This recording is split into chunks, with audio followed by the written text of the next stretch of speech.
How's Alabama treating you? Can you hear us? Hey, I can hear folks. Can y'all hear me?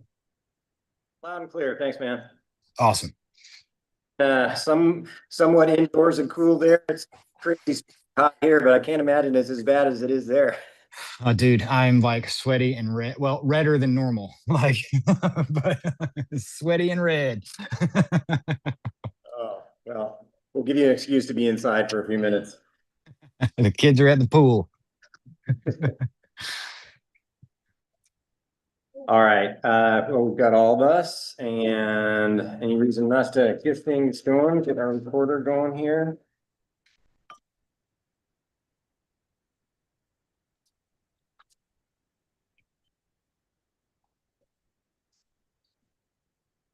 Good deal. All right.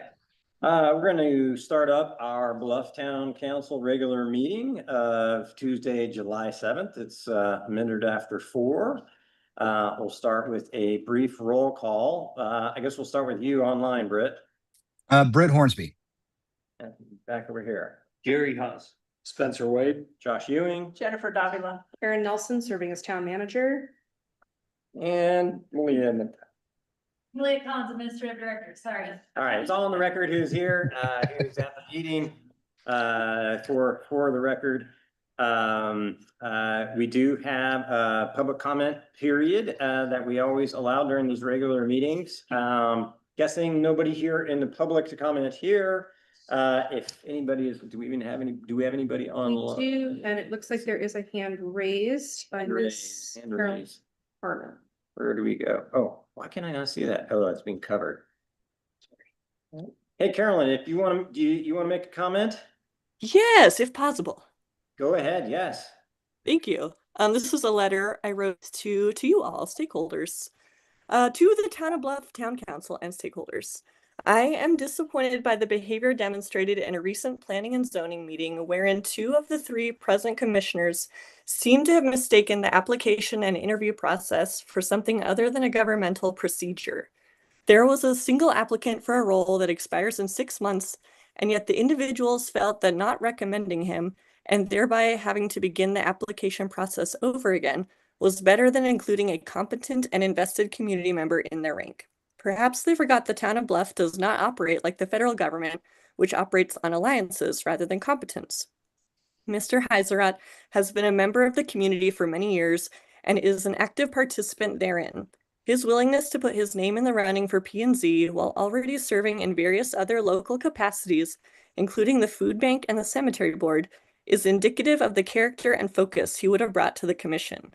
Furthermore, to have stated that he didn't interview well, and I know someone else who will apply, seemed to imply the commissioners have mistaken P&Z as an exclusive who knows who club rather than a volunteer-based position with the town of Bluff's best interests at its core. The precedent of members-only admission that they have now set will have lasting ramifications in our small community that already struggles to fill roles. How disheartening. Thank you for your time. Thank you, Carolyn. I really appreciate you taking the time to make the comment and for everything you're doing in your service with the community. Do I see anyone else online? No. I will make a quick comment to Carolyn's. You'll notice we did not have an appointment of the planning and zoning on the agenda tonight. I took that off after the recommendation of the planning and zoning. I've been having some phone calls afterwards, so I'll be coming back to you guys with a recommendation on what to do next on that. But suffice to say, it's an ongoing conversation that we're trying to get to the bottom of. In fact, I just talked to Marcia Haydenfeld just a few minutes before the meeting. So if anybody has questions from the council, feel free to come talk to me, but we'll be bringing this back on a future meeting in the near future.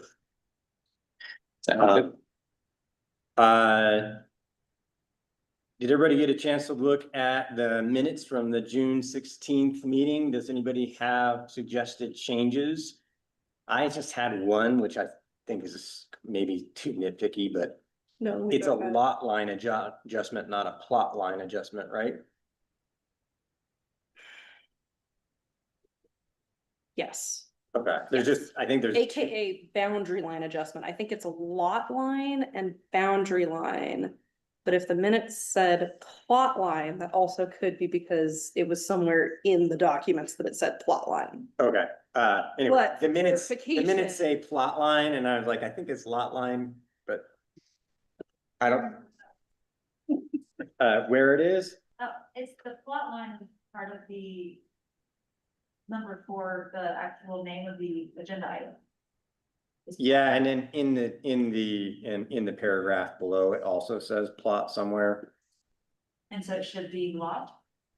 That's what I was thinking. It was a lot. It's a lot line adjustment. Lot. Probably does not matter, so I'm sorry. And then the things that were in red on there were just yours. And I read those all Yeah. before, so I would consider those as part of the draft that we're approving. Okay. Unless anybody has any problems with those things that were in red. They all looked right, good to me. Sorry for the confusion of plots and boundary lines.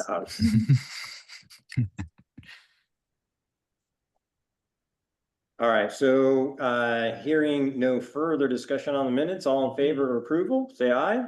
Aye. Any opposed? Okay, we've approved our minutes from the 16th. Briefly, just to acknowledge, Jeremy, thank you for coming down. We've got one action item that we're of old business to take care of before you come up. So if you can hang out for just a minute or two, we'll be with you in just a minute.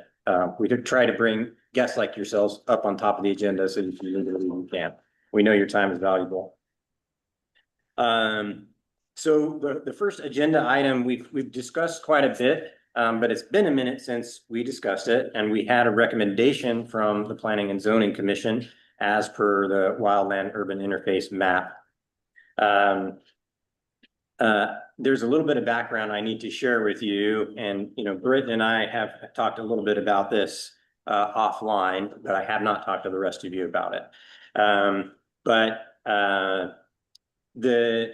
The gist of the conversation is we discussed in previous meetings, and the Planning and Zoning Commission recommended that we adopt a wilderness urban interface that is basically the same as our residential and business zoned areas. So all parts of the town that are part of those. The little complication with that is there's a little bit of that is in zone 4 of the risk at the state level. We all kind of agreed that it's better to have that in the wildland urban interface than to have some weird situation where people across the street don't have to build to wildland code, but people do across the street do. However, in order to eventually move forward with that, we need to get approval from the state. I talked to the guy who does that approval at the Utah League of Cities and Towns Conference. We emailed him a request, but he has been on extended leave for the last 3 weeks. So I don't anticipate any reason why we will not get our map approved, but it has not yet been approved by the state. The reason why we're bringing this forward to you prior to hearing back from the state is a little complicated, but now I'll also explain it because it relates to another agenda item. I attended the Utah League of Cities and Towns briefing on the whole statewide fireworks ban that Governor Cox put in place. And in that, there were multiple towns that asked if they could legally make a town-wide ban on fireworks outside of the governor's order. And the league's response was basically no, unless all of your town is in a wildland urban interface. It is totally defensible that you can ban fireworks within the wildland urban interface. And when you say all of the town, you mean just everything within the town boundaries? right, so basically you cannot just blanketly say our whole town is off limits to fireworks because you've not made a justification for why the whole town can be off limits. But they did say you can say anywhere in our wildland urban interface is off limit to fireworks.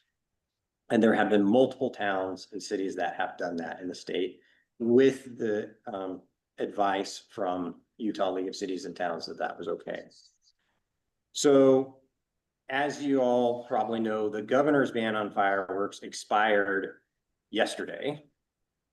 And therefore, at the moment, we don't know what will happen when they are theoretically legally allowed again around Pioneer. In talking with Britt, who felt strongly that, you know, we ought to advance our town's rights to protect, you know, ourselves in a dangerous situation, you know, we should look at whatever we could do to limit fireworks within town. So what I'm basically proposing is that we go ahead and adopt this wildland urban interface as we had planned to do anyway. We likely will hear back from the state that it is approved, but if it isn't, we can deal with that. But what that would allow us to do is in the agenda item number 4, is it would allow us to have a justifiable reason to disallow fireworks in the town through the rest of the fire season through October 31st. So that is kind of the background. Britt, do you want to maybe speak a little bit to your thoughts on this matter? Yeah, I mean, I think you did a great job summing up the brief discussion we had about it. Yeah, I mean, I just think it's, you know, a public safety issue flat out, obviously, with all the fires going on nearby. We've got the largest fire in the country roaring right up the road. And I kind of feel like, yeah, whatever this is a justifiable way to go about it. And so I feel comfortable doing it and moving forward with it.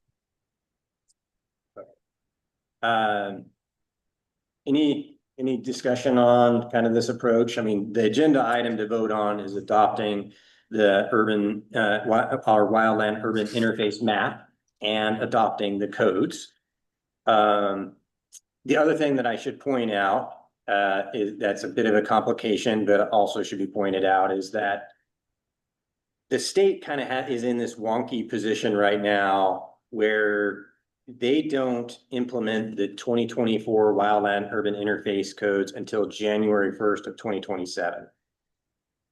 It seems really weird that we would temporarily adopt the 2006 code, which is now 20 years old, and have our, you know, our very small team of Kristen and, you know, try to meet this 2006 code, and then in 5 months from now or 6 months from now, move to the 2024. And there's no reason why we can't just kind of adopt the 2024 now.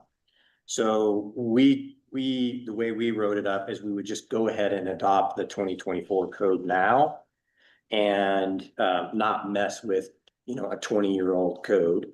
We certainly have the right to do that as a town municipality. So that's the other maybe tweak that we didn't talk about when previously discussed this. Questions, discussions?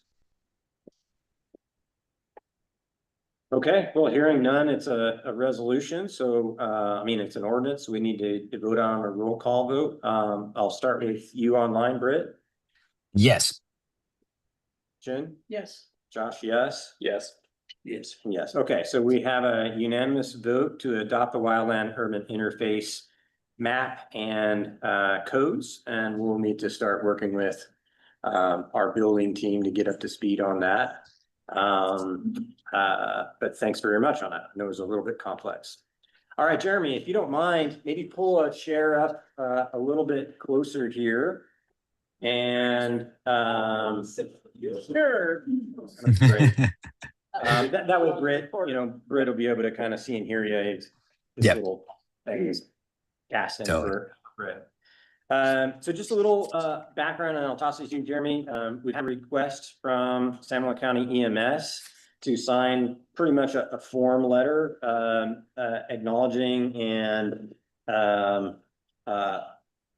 that we do intend to use the EMS services of the county. Well, we really appreciate their services on an ongoing basis. I had just a couple of questions about the letter, but Jeremy, would you add anything to the rationale? I did have one request, which is like, I don't think we've ever done a letter like this from the town before. Is this a new requirement? So, yeah, let me start. And I'll keep it as brief as possible. So there was some legislation, I apologize, I cannot remember the exact number, I was gonna look it up. And it's been a crazy couple of days, as you can imagine where I am. So, a couple of years ago, I think it's Senate Bill 215, actually, the state of Utah put this into effect. Basically, just to make when the legislation came out and said, you know, now municipalities and counties are responsible, making EMS an essential service, is exactly the same time that this process came out. It's a little rudimentary, in my opinion, and every rural EMS director in the state of Utah's opinion, to go through this process when there's nobody else that's most likely going to want to come in here and do what we do for the losses that we take to do it. So we did have to put out an RFP. We ran that in the local newspaper for 2 weeks. We did not receive any people that want to give us a bid for providing ambulance services to the county. Should that have happened, we would have, you know, changed the tune and brought those back and said, hey, there's this company that wants to do this. So basically what the letter is just just basically so that the town of Bluff didn't have to put their own RFP out. It's just saying, we're just going to utilize the EMS services that the county provides in a partnership with them, and we don't intend to go on our own, you know, because we went through this process of the RFP. So did that answer your question? Yeah, that's really helpful. And then the only other question I had for you, trying to remember, was there a reference in here to the end of the license term? Is that? Yeah, so every 4 years, we will have to reapply through the state. We have to get relicensed every 4 years. So that's why we haven't ever talked about this before. So in my tenure here, we haven't had to relicense the ambulance service. And so this is the process. Our license expires the end of September. And so when we look at 4 years from now, which is 31, if I can count right, we'll relicense to go through the same process again and give the opportunity, you know, just to the cities. What I do like about it is it opens up the dialogue and conversation. And I think that makes everyone better. If we're talking about stuff and we're, you know, having these conversations about, you know, what can we do? What can we provide? What can't we provide? How can we be better? How can we utilize the, you know, limited resources we have? And so I like that part of the RFP or this process. Just that the RFP was a little rudimentary and having to put it out there and get field calls from AMR, you know, who has absolutely no interest in being able to come to our area, was a little funky, but. No, that's helpful. I mean, I do get questions every once in a while from town folks about, you know, they see the UNH ambulances going through town to respond past our town down on the reservation, you know, White Rocks and all that sort of thing. They're like, why are they driving, you know, but like we're served by a different, you know, service. And so, I mean, it's just helpful to think about it, like maybe someday there's different coordination or different setup, but this is basically like for 4 years. Like this is the term that for 4 years. Gotcha. Those are the questions I had. Does anybody, I mean, my intention would be to sign this unless anybody has concerns. But I thought, you know, just because it was the first time the town's just signing this and we've had this conversation, and it's just really helpful for you to come and with questions and so forth. Thank you.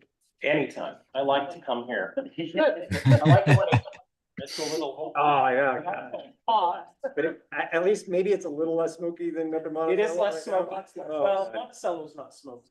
We're luckily we're not in Moab or. Yeah, Moab is really.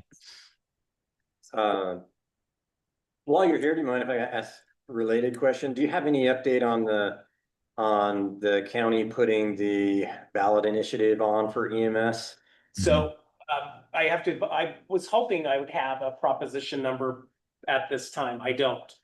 We just barely, of course, finished the primary election, which I didn't realize how time consuming the election is for our clerk's office. It is like all consuming thing. Just even trying to get bills paid is challenging during that time. And so I did talk to the county clerk this morning. It's back on the radar. I have talked to our assistant county attorney, again, back on the radar. So we're looking at a few deadlines. But my intention is to get that proposition number ASAP so that we can start talking about a number instead of just this, for a lack of a better word, I hate the word tax increase.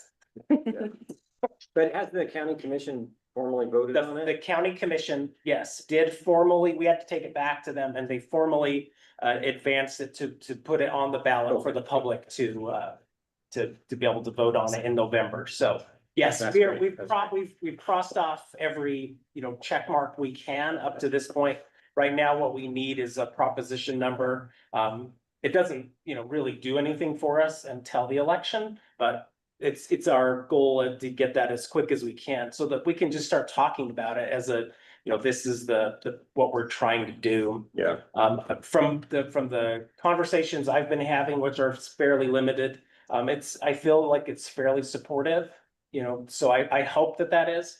It's definitely a need, and I think it will be a good thing for San Juan County EMS, our other municipalities, including, the town of Bluff as well, to allow us to, have better services available to everyone, including, of course, the citizens here in town. So Yeah, keep us in the loop as I offered before. We're Yep. happy to have, some sort of meeting down here to get folks aware of it and that sort of thing. So that would be great.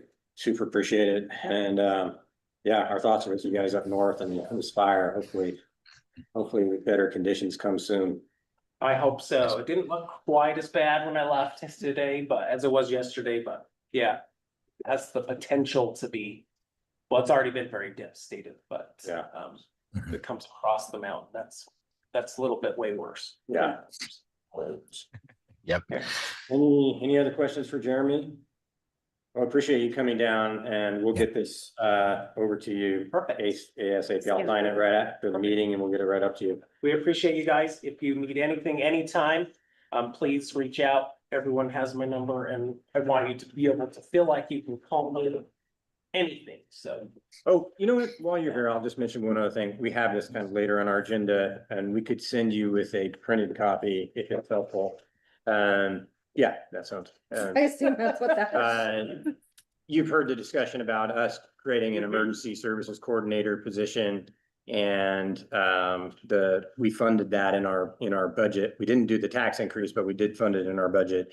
And this is what you have in your hands is kind of like a first, well, maybe more than second or third draft of the job description, which I'm going to get feedback from the council on.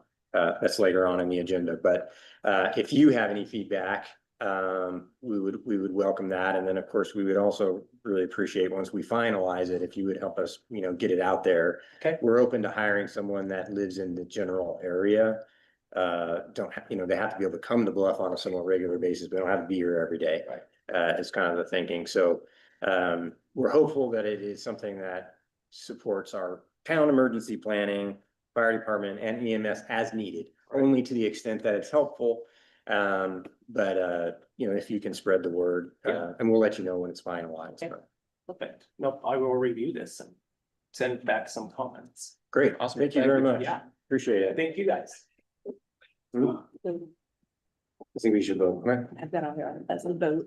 Okay, all right, let's, just to be super, cover our bases, let's go ahead and vote on, approving me sending this letter.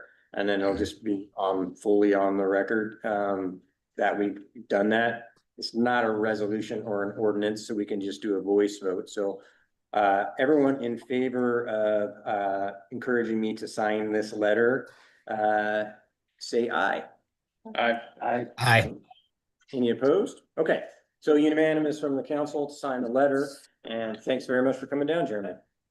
If you need me for anything else, I'll stay here. No. Oh, we're good. Thank you. Thank you. All right, thanks, everyone. I'm gonna toss this next one about the accounting firm to Aaron, if you're up for it. Yeah, of course. So last month, we released a request for proposals for accounting audit services. We had been using Larson and Company for the last couple of years. They've always done a really good job. I think that they've been really nice to work with. But for best practices and to ensure transparency, the state recommends and requires almost that every 4 to 5 years, we put it out to make sure that we're receiving the best prices, but also that, like that, just from a transparency standpoint, like if you always use the same auditor, it can like get a little fishy. And so we're required to put it out. We had it out for a month. The submission deadline was last Thursday at 5 p.m. I did reach out to 14 accounting firms, lots just that were in the general area. I talked to our neighboring municipalities about who they use. I reached out to their firms, and then I also did a pretty substantial research through Salt Lake City, and they list like a lot of accounting firms who are in the region. So any of those who would potentially do like municipal audits or governmental audits, I reached out to them. So I've got a list of 14 that I reached out to. All of them were contacted on June 8th, the day that it was released. And we actually just got back one proposal, and that was from Larson and Company. So big thanks to them. That proposal is in your agenda packet. They submitted everything that we were looking for. I would definitely encourage you to go ahead and look at the proposed fee schedule. I have a couple of these printed if you need them. Pass those around if needed. So in this, it is, so while you don't want to have the same accounting firm to do your audit for ages and ages and ages, it is helpful to, work with the same folks for a couple of years so they know your processes. They're auditing you to, your internal standards and practices and things like that. And so in the RFP, we had requested to look at a couple years of work with Larson and Company. So as you can see there, their fee schedule is posted on page 13 of their proposal. I would say that this is pretty, given that we only got one, we can talk about that, but this is in line with kind of what we have been paying for auditing services. We've been averaging about $10,000 to $12,000 for audits. Additionally, our accountant has a small, or he has a fee of about $1,000 to $2,000 to like prep all of our stuff. So that also goes into accounting audit services for our budget. You can see there that Larson did have, a slight increase year over year to account for inflation. You'll also see in the second column, there is what is called a single audit, and that is required if we expend more than $1 million of federal funding annually. We have not had that happen to this point. We had the potential if the EPA grant had gone through, but we didn't. But I really appreciate them laying that out for us as well. That's really important. They, have provided our audits for, since we started doing the audits, and they have a pretty, they've got a good understanding of what, the town sizes and the needs. Questions from council, concerns, thoughts on the proposal? So it's just federal $1 million. So if we get the 2 million from the state, that doesn't affect our audit. Correct. Okay. That's correct. Well, the 2 million It would be congressional. would be from It the- would would be from federal. From federal, so that could apply for. Yeah, it would apply. We could potentially, spend $1 million of that the first year, $1 million the second year, and have to do 2 of those audits, but I guess that would be a good position for us to be in. Yeah. Definitely. I mean, if we, I would imagine we can just build that into goes the, into auxiliary auxiliary. into the budget for the. I guess just one question that your background brought up for me is whether or not they do any audits for other municipalities around here. I know they have an office in Moab, and they've done audits for like the Barriers Partnership and so forth, and have a good reputation around here. But do they do any other municipality? I think they had. Seeing it in there. Was it not in there? Maybe it was, and I am Or like- 99% confident that they do other local government audits. Oh, yeah, here we go. On page 8, other governmental NPO, and so they've got a couple cities listed here. Spanish for Orem, Price. Oh, no, I was just wondering if they did planning or Monticello. No, not in San Juan Else down County. here. No, both of those two municipalities they actually utilize two separate ones, so we're all three using different. Okay. Not a big deal, more out of curiosity. Yeah. Any other questions about this RFP and potential award? Thanks for trying to reach out, Aaron. I know that that's difficult and time consuming. So thanks for reaching out and trying to fish on it. And I really appreciate the process here. I think this is, transparency and just best practices. This is a good thing. So thanks for doing it. Yeah, and if we get competitive bids and maybe we save a little money, that's worth us trying for anyway. I know it can Totally. seem like when it doesn't happen that way, but they've been good to work with, so I don't see any reason not to keep going, especially given that we didn't get a bid, so. Yep. So we would do a vote to accept this bid and award the contract to Larson and Company. Any further discussion on that? If not, all in favor, say aye. Aye. Aye. Any opposed? Okay, a unanimous vote to award the auditing bid to Larson Company. All right, the next item is what I kind of laid out the discussion before, but this is essentially to amend our previous fire ban ordinance to prohibit fireworks within the wildland urban interface area. So notably, this would not ban them in the entire town, but it would ban them within the wildland urban interface map that we just voted to approve. So theoretically, if the state doesn't ban fireworks, someone could go light one off. I'm going to say on a piece of private property that's agriculturally zoned outside of town. They couldn't do it on any of the public lands because all the public lands have them banned, but they could theoretically do it, far from town. But within the main parts of town that are in the wildland urban interface, they wouldn't be allowed. And we would highly discourage that. Yes, we would highly. Does anybody have any questions or discussion on this amendment to the ordinance? The only clarification question I had, so since this is an amendment to the fire restrictions ordinance that is effective until October 31st of this year, is the intention to keep just have this until the 31st, or are you proposing to do it any further? Or will when we get there kind of situation? My thinking is that we would have this fireworks ban until the October 31st that this covers. Theoretically, and according to state law, fireworks are illegal outside of the very short window around Pioneer Day. But it seems to be not, there's no reason why we just don't reinforce it like fireworks are not allowed throughout the fire season. That would be my thinking. We could say through whatever the day after Pioneer Day is, but that just seems to be overkill to me. But that's just my opinion. Yeah, no, I would have it go till October. It's totally fine. And then cross that bridge when we get there if it's not burned down.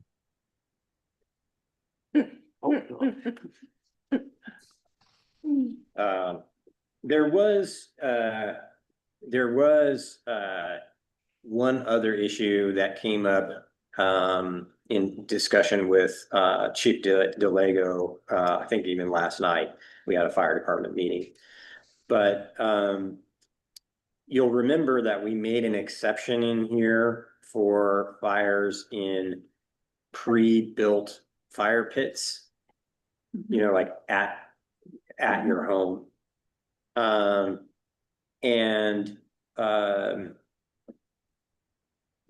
The public lands around us have gone to what's called stage 2, Mm-hmm. where they do not, they did allow them at pre-built campfires in campgrounds, but now they don't. Now there's no open fires whatsoever. And so Don raised the fact is, should we mirror those restrictions and disallow fires at built rings in our campgrounds in town or at people's homes? And I thought that was a pretty good question that I actually kind of forgot, about.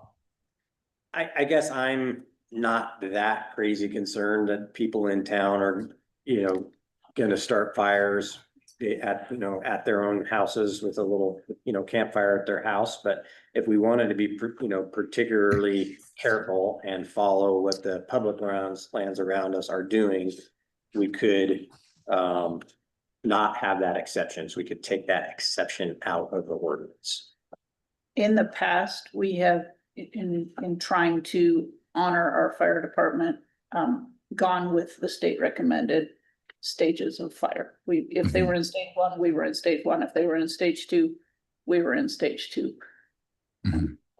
What's confusing is we as a town don't have the authority to do some things that they like Gary brought up, on public lands, you would say you can't smoke outdoors. Right. Seems kind of crazy to say in the entire town of Bluff, nobody could smoke. You know what I mean? Like so I think exactly mirroring is hard for us, but it seems like in this particular case, I certainly would be open to it if other people think that that's prudent. Yeah, I mean, I'm sorry, go ahead.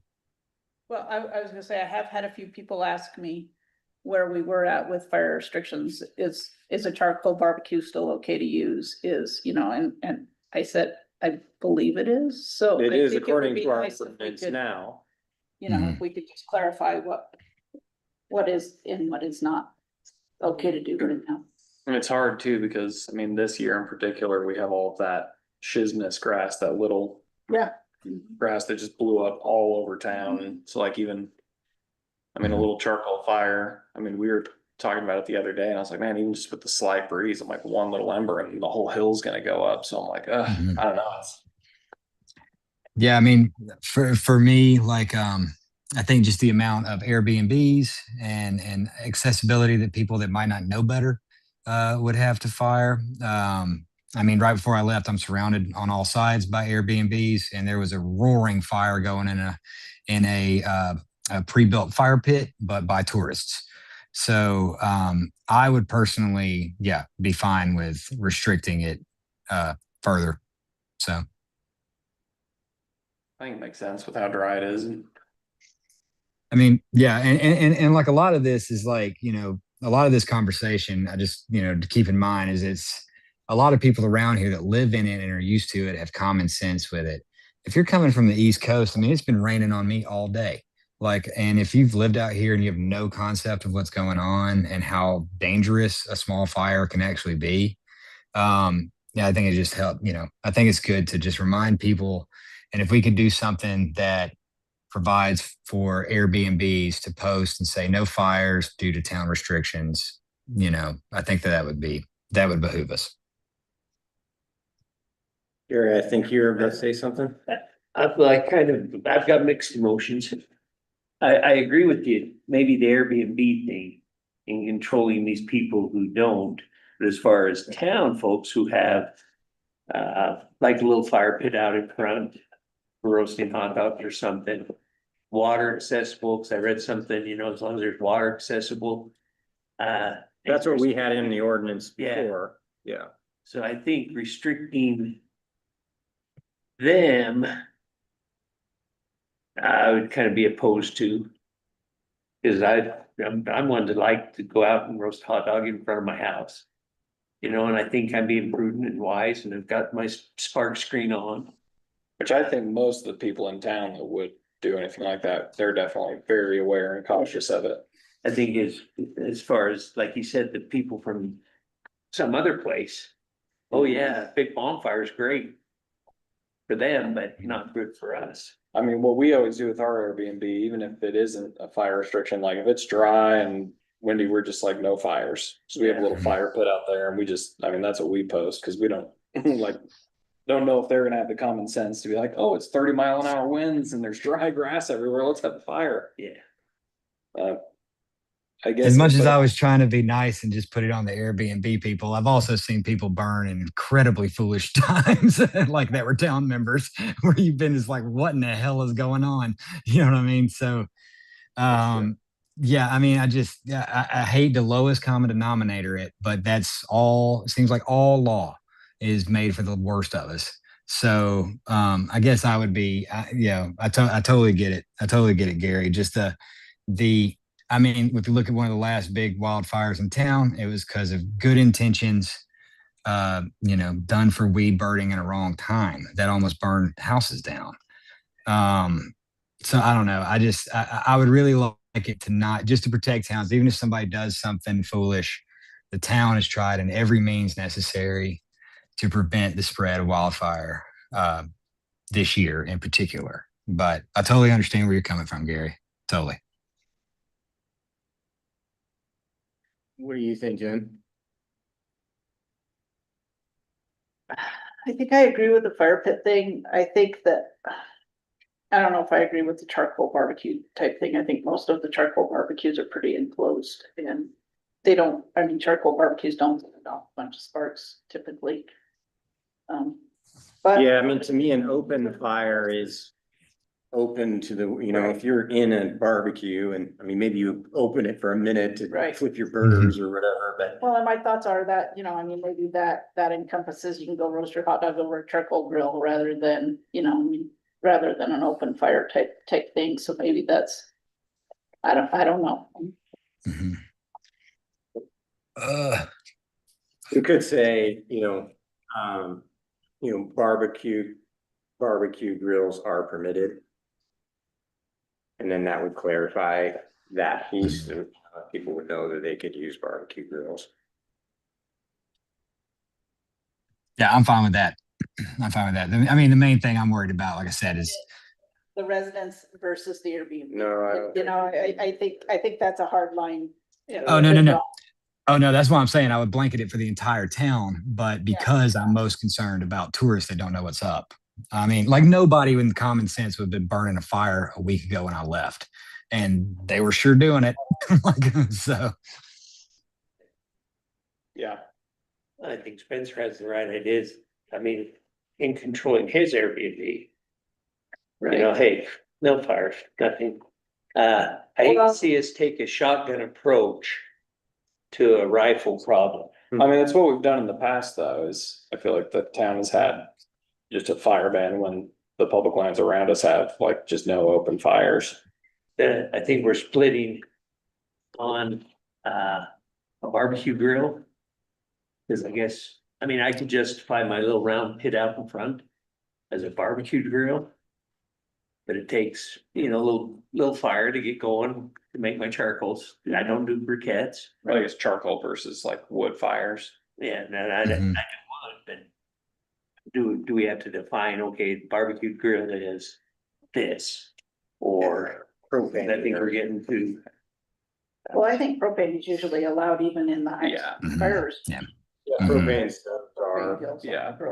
I mean, that's how they do it on the public lands. They say no open fires, no, But you can have a Coleman. but, propane gas grills are okay. Gas stoves are okay.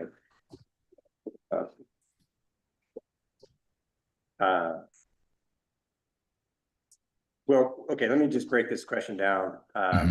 Is everybody okay with the fireworks side of this? Yes. Okay. Yeah. Okay. So really it's questioning whether or not we adopt more of a stage 2 restriction with the fires around no open fires of any kind.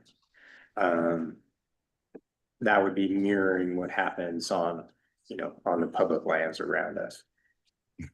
I think I could speak for the chief and said, she would say, yeah, let's not have fires of any kind. She's been approached by a couple of people about, specifically about the pizza oven over at Cone Ridge, and and had a conversation there, and they agreed that it was probably better not to have that with sparks going up the chimney and stuff like that right now. So there, you know, are citizens that are thinking about it, wanting to be safe. So really just, I think that's our question.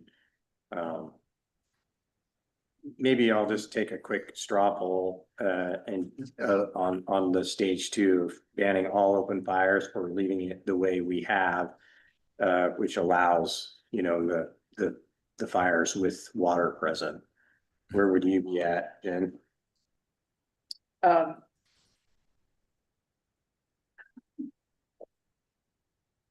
I would be at allowing charcoal grills. But not- no fire. pit Not fires. every fire No, pits, no. okay? Or maybe we could word it that no fires outside of screened fire pit, maybe that, you know, I mean, maybe that helps change it because the screen helps, you know, kind of contain. Yeah, contain and screen, maybe contained and screened. Maybe, yeah. Contained and screened with water present. Yeah, I mean, I'm for just no fires. You can do charcoal grills, but just no fires right now. but you be no fires. Britt, I think I'm hearing you be no fires. Yeah, I'm no fires. And then Gary, you'd be I'd go for the screen. contained and screened. Contained Fires. Well, I think I'm, you know, I think, as a medium ground, I tend to lean toward not wanting to restrict people too overly much myself as well, but then I am really concerned about it. And I feel like if you have a screen over it, it's much less likely that you're gonna get embers flying around and problems like Also that. just depends on how good your screen is, cause I mean, I didn't put the screens on my fire pits. Jerry did, but they're not really a sign. They're technically a screen. Screens aren't stopping anything. Yeah. So I mean, I feel like we could endlessly get into the weeds with this. Yeah. Yeah. I mean, for me, it would be like if beachgoers were like, I like to have an umbrella. It may cause a hurricane.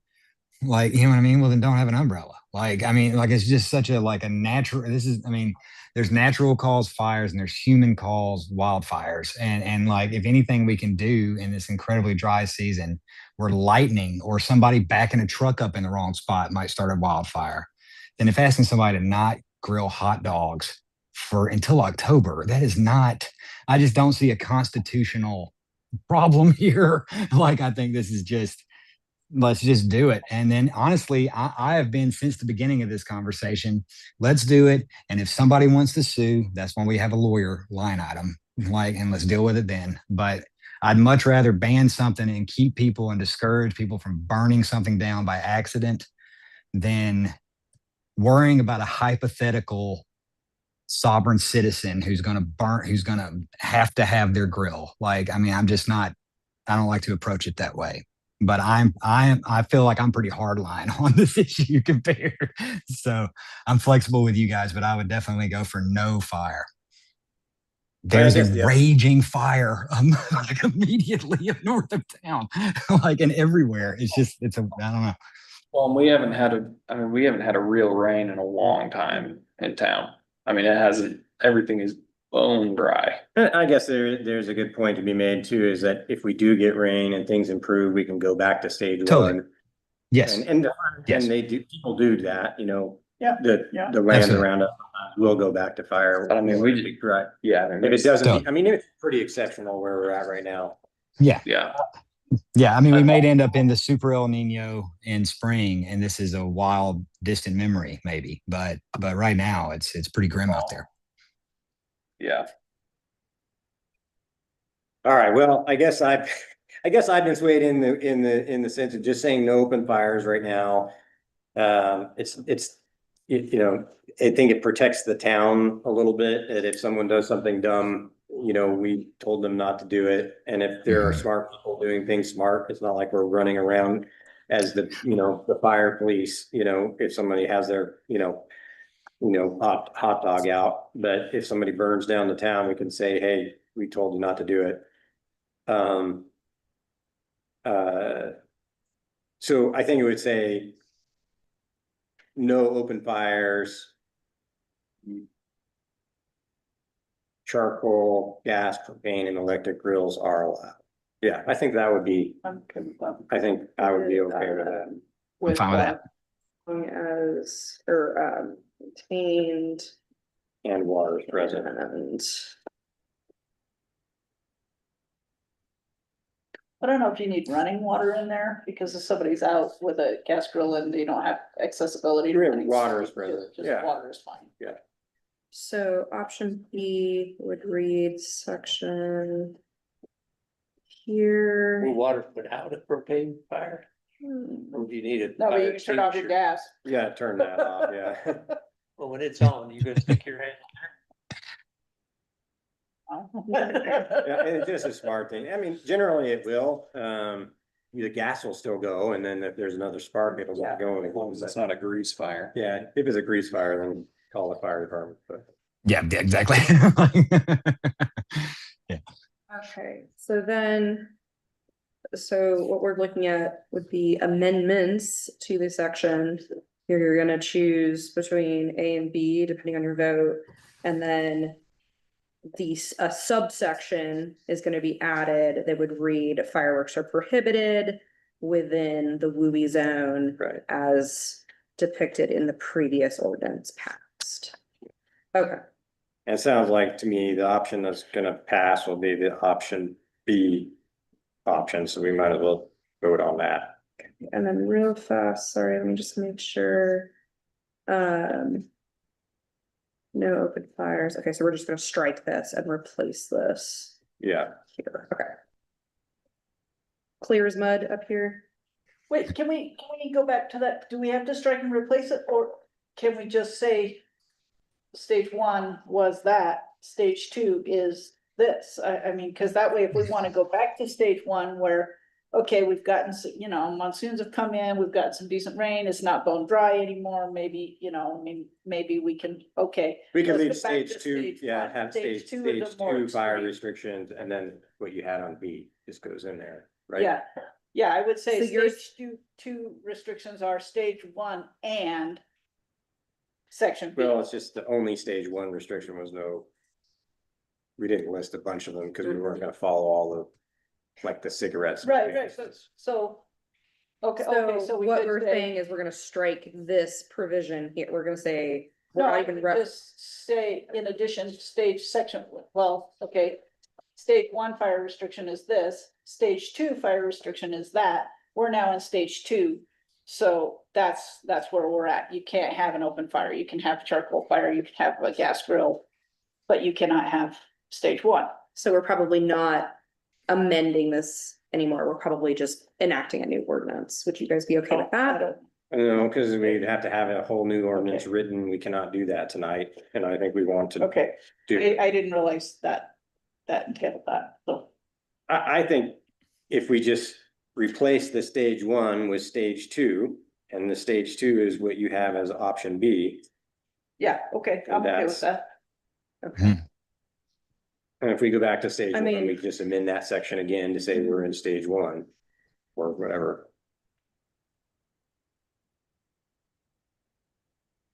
So I'm fine with whatever we can do to get it done tonight. And then to Jen's point, that might be for future when we're not having to do it up against the fire season.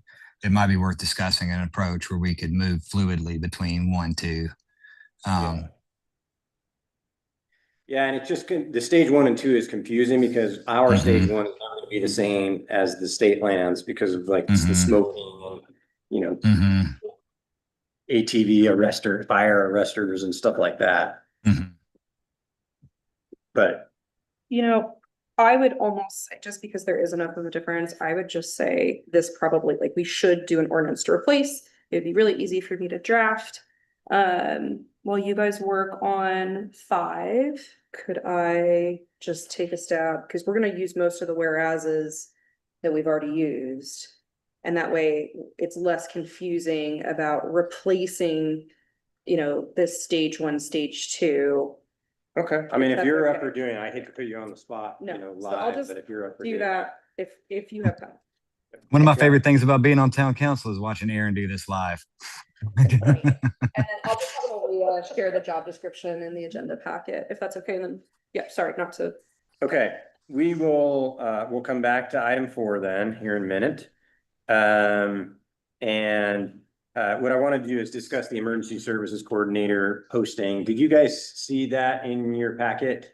Yes. I gave the copy I had printed out to Jeremy. You want one printed, Rosa? But, Can you think? we don't have to go into a bunch of detail here, but basically the way I'm seeing this is, well, I'll wait till Jen comes back.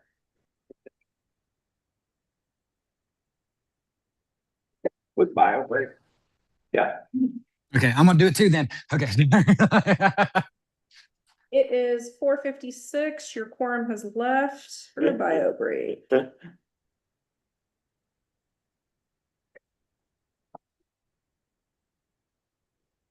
Sorry, I almost took my earbud in the bathroom with me. Let me not do that. Love it. That's funny.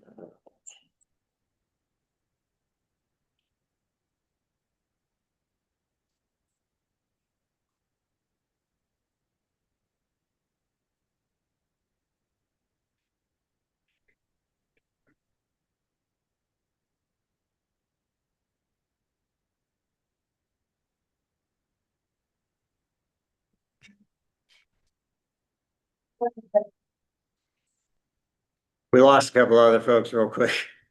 They did a quick bio break. These guys are well hydrated. Understandable. Hard not to be when it's 106. It's so hot down here, guys.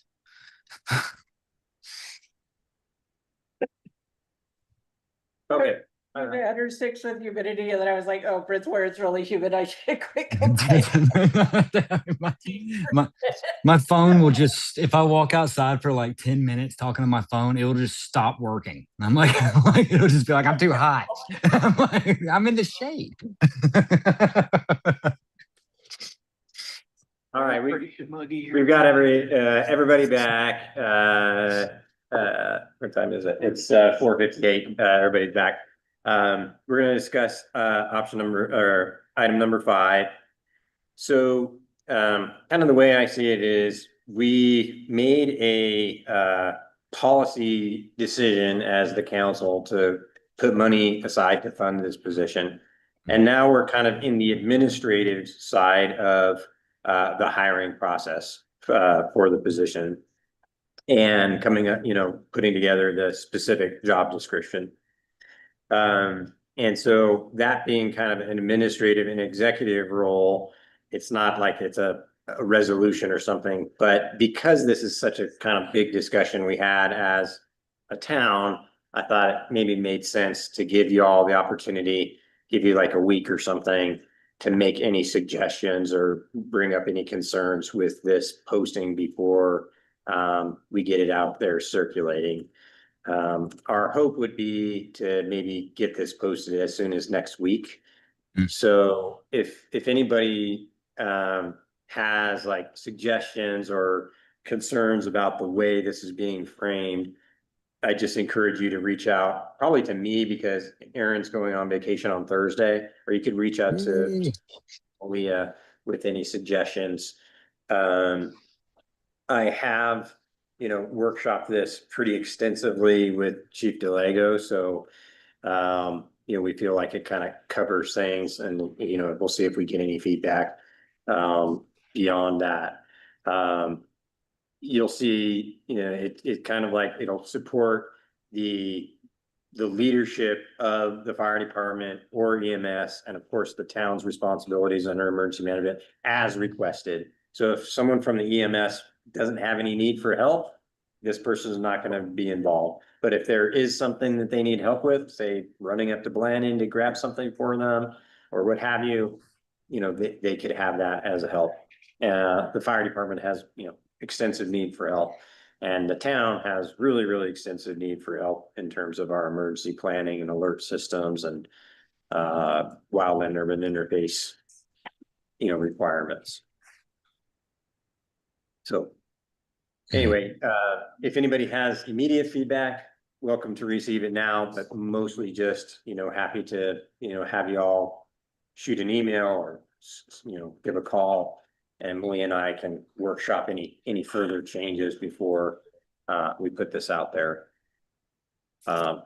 Like I mentioned earlier when Jeremy was here, one main thing to flag is we are, considering this as somebody that doesn't have to live here in town. A lot of the items we need help with that you can do on a computer, you can do over the phone. Some things you do have to be here for, so they do have to be able to be here on a fairly regular basis. One of my main thoughts was, for the compensation, depending on experience, are we saying that it's topping out at 40,000, or like, maybe if after a certain trial period, we're like, oh shoot, there's way more work, they're pulling in a lot of money to the town, but they're not feeling adequately compensated. What does that look like? And like, as far as like, if we determine that, oh yeah, this position definitely needs to be paid more, they need to work more hours. So, the way we're thinking about it is, as kind of like we discussed during the budgeting process, is an hourly position to start. And the maximum it can be is $40,000 per our budget. That's what we budgeted. Right. So if we were gonna do more, we would really need to do a budget amendment and change that. Okay, my thought is it's gonna take a little while for the person to get up to speed. Well, it's gonna take a little while for us to hire the person. Then it's gonna a little while for them to get up to speed. So I would doubt that in this fiscal year, we would need more than the 40,000. But we could make an amendment if we were just like, man, this person's kicking butt and we have a lot of work to do. We could make an amendment if we can find money in the budget. Okay. My guess it would be actually next year when we've tried this out for a year, we've realized how important or not important or whatever it is. And then we look at next year, do we want to move this position to 3/4 time or full time or whatever? Or maybe we find that like really there was only $20,000 worth of work to do and not 40,000. Totally. So it is, kind of per some of the feedback we got from community and some of y'all on the council said, I think we're trying to structure it in the vein of the feedback that we were getting. And, we'll see, kind of see how it goes. And Totally. I kind of like the idea of it being hourly at this point in time to kind of get a handle on what is required. And if, if we exceed the 40,000 by the end of the year, then, I don't know. I guess we could do a budget amendment, but. Or we'd I be would tracking say, it. Yeah, and I would say at that point, then we know for next year, okay, that wasn't enough. We need to elevate this. Totally. Or, we'll be tracking it closely because Aaron's good at this stuff. Right. We'll be tracking it carefully and we may need to throttle the person back and say, hey, we've gone through our $40,000, or we're close to going through our $40,000. We would either come to the council or amendment or just have them slow down how much they're working. Yeah. If we do that, then we would have that conversation, like how much more work could you have done if you'd have had more hours to do it? Then we'll make a policy decision. Yeah, we want to invest more in this position or not. I think that's kind of really what we've done with our other positions to this point is, and certainly with Malia, all the work that Malia was doing. The amount that we had designated obviously wasn't enough. So we need to address that. So you bumped it up. Yeah. Yeah, but just to go blindly out there and throw an open number at it, I'm not comfortable with that. Oh, yeah, me neither. Just. Well, and we did, in the budget, we we did said not do that. the policy decision was 40,000. So, That's more just curious if that, Yeah. like what the pathway was. I assumed we would have to amend the budget, but just. I guess fully technically, if we didn't use some of the other emergency services money, so like there's that other $15,000 in the budget for like supplies and equipment and training. If we didn't use all that, you could apply a little bit to this because we just have to stick within the top level budget, not the line item budget. But anyway, that's splitting hairs. But I think, you know, the intention is put it out there that, you know, you're not gonna be able to make more than 40,000. That's what the budget we had aside. And, you know, if, Now, if you're only, you know, I mean, if we're accounting for about 80 hours a week, But or a month, yeah. then, yeah, 80 hours. a week, 90 sorry. hours a week. Not everybody works like you, Jen. That's why it's getting late. That's Aaron's. Oh, you're part-time, only 50 hours, huh? Wow. Ooh. I mean, That's, I mean, to me, that's a decent, it is. decent salary. And, you know, I think if people have questions, we could say, no, we really have $40,000. If you can work the time, you can earn $40,000. You know, Mhm. Yeah. So, and it also makes sense to me if it's a person with less experience, that their hourly rate would be lower than someone that brings more. Oh, and it's gonna take them a lot Experience. longer to get up to speed and kind of Yeah. learn a lot Yeah. of different things. And Yeah, no, I mean, I like this a lot. I definitely like the kind of year to year approach. Because one of the things I'd like to see is not in this, and I understand not having it in this in the first year, but you know, one of the things we heard from folks in town that we heard from was you know, the idea of like a plan, like, you know, not necessarily a full on $100,000 strategic plan initiative, but just like a basic napkin math kind of strategic plan. And I understand why that wouldn't be in this first year. So I like this approach of doing it like this and then expanding it to other needs once some of these basics are met. So. Okay, well, no vote or anything on that, but welcome your all's feedback as we work on it. If you can, just try to get it to us by Friday-ish so that we can get it posted next week if we can.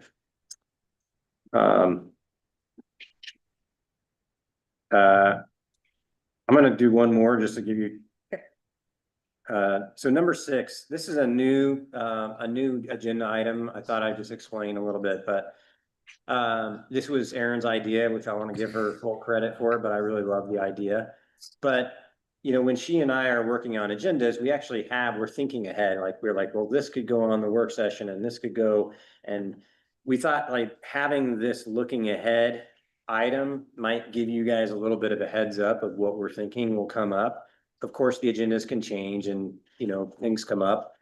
But then it also allows you, if you know, have a particular interest in an item, you could reach out and like get involved or do some research or, you know, what have you. And it's just a little bit of forecasting for you guys of what we're thinking about.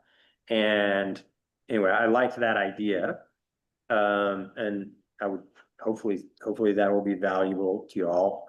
If we find it's not valuable, we don't need to do it, but we won't take a lot of time, you know, explaining what all the stuff is unless people have questions. But, you know, coming up this month, in our work session, we're going to talk a little bit about the housing work group we've talked about pulling together, and if people have ideas or who might be good community members to serve on that. We need to put together an employee benefit policy and update that, especially since we voted in the budget to do some benefits, and we need to do a policy on that. So we'll have a draft of that for y'all to look at. As you'll remember, we have the RFP out for legal counsel. And we'll see how many respondents we get, but we'll need to make a decision and an award there, as well as the maintenance contractor. One thing I didn't actually, I forgot to put on here, I'll just mention, is that also during the work session, we're going to have a little bit of a discussion about kind of long-term fiscal financial policy in the realm of, you know, we had this discussion of taxes and where our, you know, income comes from. And Britt in particular had mentioned wanting to continue the conversation about taxes and our fiscal policy. And so, you know, starting an early discussion of what do we want our long-term kind of policy to look. Are we basically gonna never raise taxes? In what situations might we think about raising taxes? You know, those sort of kind of conversations. If we're not gonna have taxes from property, you know, what should be our policy around a fund balance? Those sort of pieces. And whether or not we might want to have a consultant help us with thinking through some of that fiscal policy.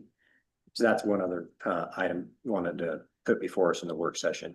So just forecasting that for you, you can be thinking a little bit along those lines, and then in less of a surprise maybe when things come up, and then welcome ideas ahead of time. That's helpful. Does that sound like, is this kind of preview helpful for y'all? Okay. Yeah, man, I think it's helpful for town members too. So absolutely. Thanks for doing it. Good idea, Aaron. Yeah. Thanks. We're gonna try to do that on every agenda, basically. Or at least every first agenda of the month. So we kind of give you a preview for that month. But if there's like something big gonna come up on like the first agenda of the next month, we'll try to do it at our last meeting, you know, try to give you a heads up, you know, when things are coming like that. Thanks. Okay, feel ready for us? All right, I have one other, I'm gonna buy a minute. I've got one other update on the other. It's just to give you guys a little bit of an update. As you'll recall, you guys voted in the last meeting to give me the authority to sign an agreement to purchase the land at the cemetery. We went ahead and got a contract, and I signed it, and representatives from the Southwest Heritage Foundation signed it. And so we are under contract on that property. We have not actually bought the land yet because there's some due diligence and title work that needs to happen. Our attorney felt kind of strongly that we really should get title insurance and just really cover the town's bases. I didn't think it was fair to put the cost of the title insurance on the Southwest Heritage Foundation since they're giving us such a deal on the property. So we're paying for the title insurance, but we are getting it and making sure we have that due diligence that the title is clear and we have that. So it's just taking a little bit of time to go through that. But because we signed it in the last fiscal year, we're going to be able to account, you know, use last year's budget for that. And when that comes through, I'll have to go up and sign in person with Southwest Heritage Foundation. So that's the update. We are under contract. Everything seems to be moving fine. And we're just like really covering our bases to make sure that all the title is clean and clear. Sweet. Anybody else have any other items throughout there? If you look up, I want you to notice once again, that our LED lights have all been replaced. We are actually only at half as bright as they could be, and so we are saving energy as we sit here. And we have actually also today received the check reimbursement for this.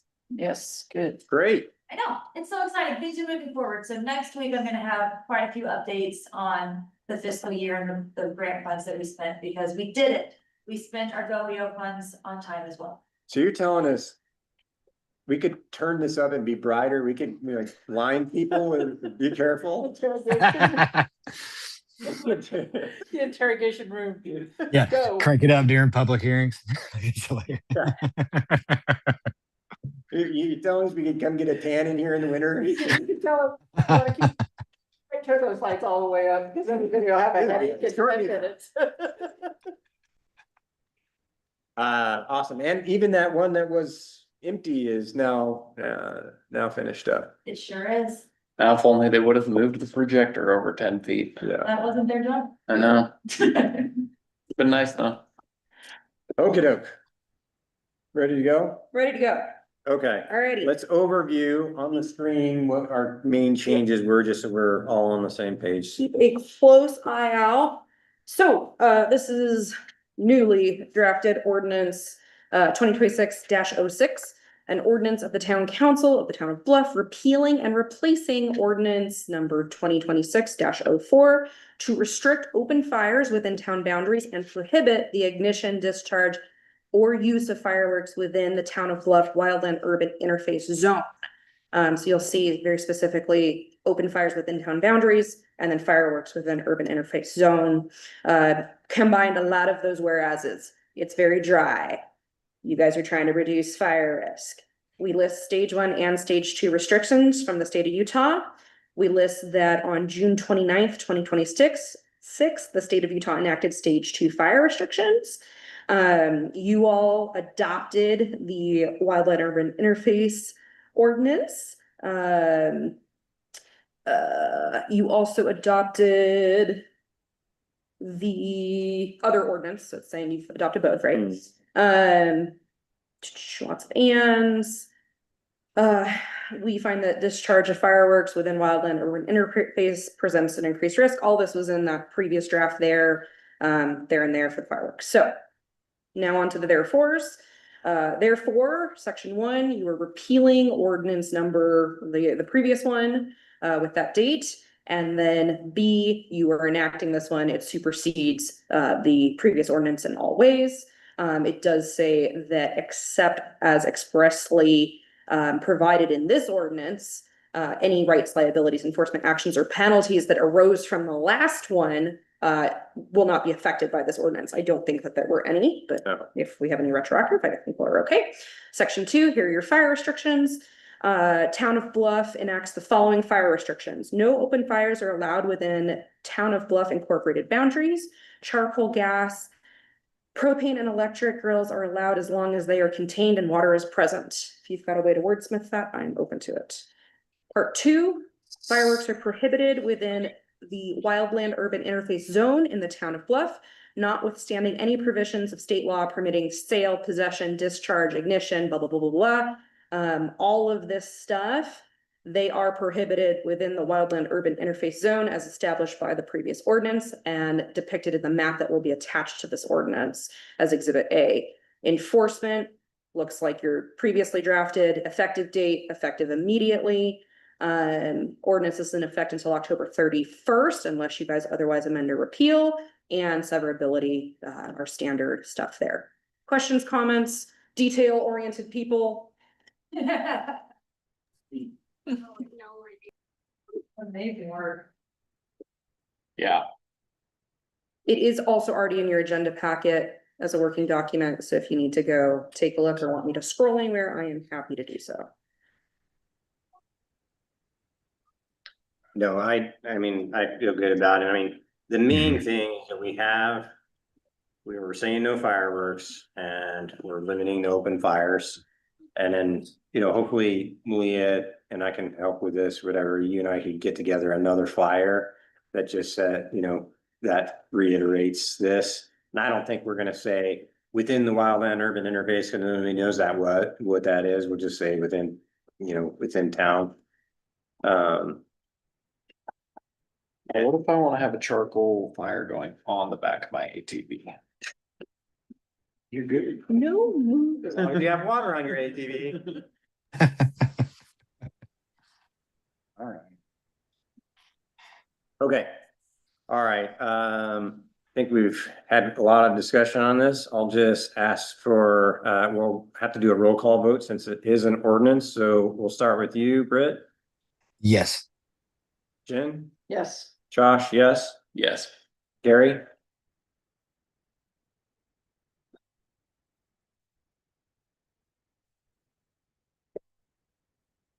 Step, a little heartburn. yeah.